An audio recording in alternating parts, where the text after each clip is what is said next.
મોરબીના ટંકારાના બહુચર્ચિત જુગારધામ કાંડ મામલે મોટી કાર્યવાહી કરવામાં આવી છે।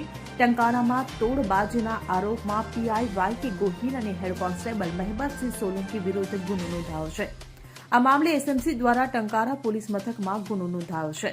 મળતી માહિતી મુજબ 1.5 મહિના પૂર્વે ટંકારા પોલીસે તાલુકાના વીરપર ગામ નજીક રાજકોટ હાઈવે પર આવેલ કમ્ફર્ટ હોટલમાં ધમધમતા હાઈ પ્રોફાઇલ જુગારધામ પર દરોડા પાડ્યા હતા। આ દરોડામાં 63 લાખથી વધુના મુદ્દામાલ સાથે 9 શખ્સને ઝડપી પાડવામાં આવ્યા હતા। આ કેસમાં પીઆઈ વાય કે ગોહિલ અને હેડ કોન્સ્ટેબલ દ્વારા ₹51 લાખ કટાવીને તોડ કર્યો હોવાનું સામે આવ્યું હતું।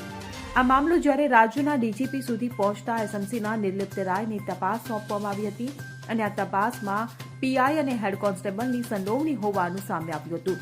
ત્યારે જાણવા મળ્યું હતું કે આ જુગારધામમાં ઝડપાયેલા લોકો સુખી સંપન્ન પરિવારના હોવાથી મીડિયામાં તેમના ફોટા નહીં આપવા અને મીડિયા આવે તે પહેલા તેમને છોડી મૂકવા 51 લાખમાં તોડ કર્યો હતો। તેમનો આ કાંડ સામે આવતા બંનેને સસ્પેન્ડ કરીને તેમની બદલી કરી દેવામાં આવી હતી। આ કેસમાં પીઆઈ અને હેડ કોન્સ્ટેબલ વિરુદ્ધ ભ્રષ્ટાચાર અધિનિયમ અને ખોટા દસ્તાવેજ ઉભા કરવાનો ગુનો નોંધાયો છે।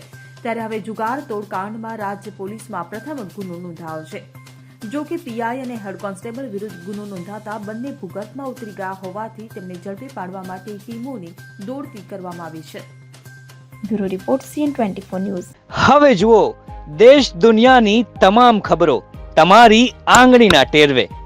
ઉઠાવો મોબાઈલ અને Google Play Store પરથી ડાઉનલોડ કરો અમારી CN24 ન્યૂઝ મોબાઈલ એપ।